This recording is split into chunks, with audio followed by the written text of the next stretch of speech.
আমি তোমার থেকে আমার স্ত্রী হওয়ার অধিকার ছিনি, কেবল তোমাকেই নয়, স্বয়ং নিজেকেও শাস্তি দিয়েছি। যেমন তুমি আমি বিনা অপূর্ণ, তেমন আমিও তুমি ব্যতীত অপূর্ণ সতী। কিন্তু নিজের প্রয়াসে যে ক্ষণে তুমি যোগ্য হয়ে উঠবে, যে ক্ষণে এই মিলন বিশ্বাস ও শ্রদ্ধার দ্বারা পরিপক্ক হবে, বুদ্ধির দ্বারা নয়,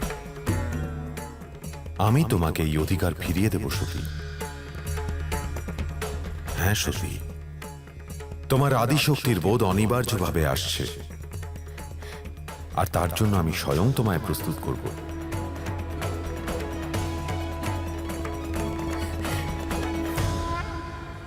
আমারে জানা ছিল না যে তুমি এত ভীরু হবে।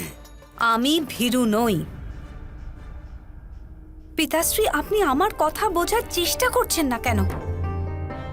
মহর্ষি ভৃগু জ্যোতিষ শাস্ত্রের জন্মদাতা, আর যখন ওনার গণনা অনুযায়ী গ্রহ নক্ষত্রের একত্রীকরণ কোনো বিনাশের সংকেত দিচ্ছে, তবে বিনাশ অবশ্যম্ভাবী।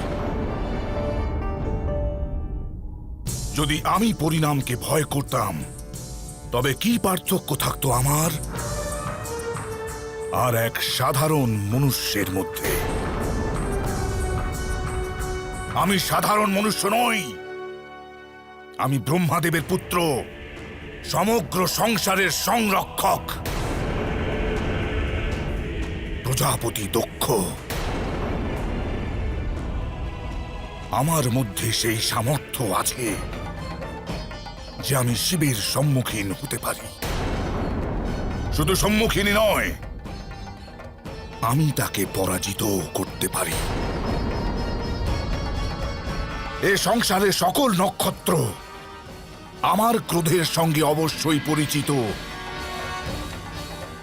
আমার প্রকোপে চন্দ্রমাও ক্ষয় হওয়ার থেকে রক্ষা পায়নি। আপনি ভুলে যাচ্ছেন পিতাশ্রী,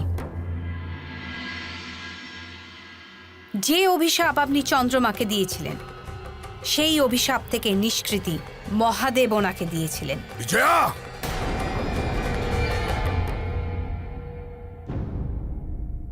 আর সেই কারণেই আজ চন্দ্রমা আপনার জামাতা হওয়া সত্ত্বেও শিবের মস্তকে বিরাজমান রয়েছেন, আপনার চরণে নয়। তবে যাও, হয়ে যাও তুমিও তার চরণের দাসী।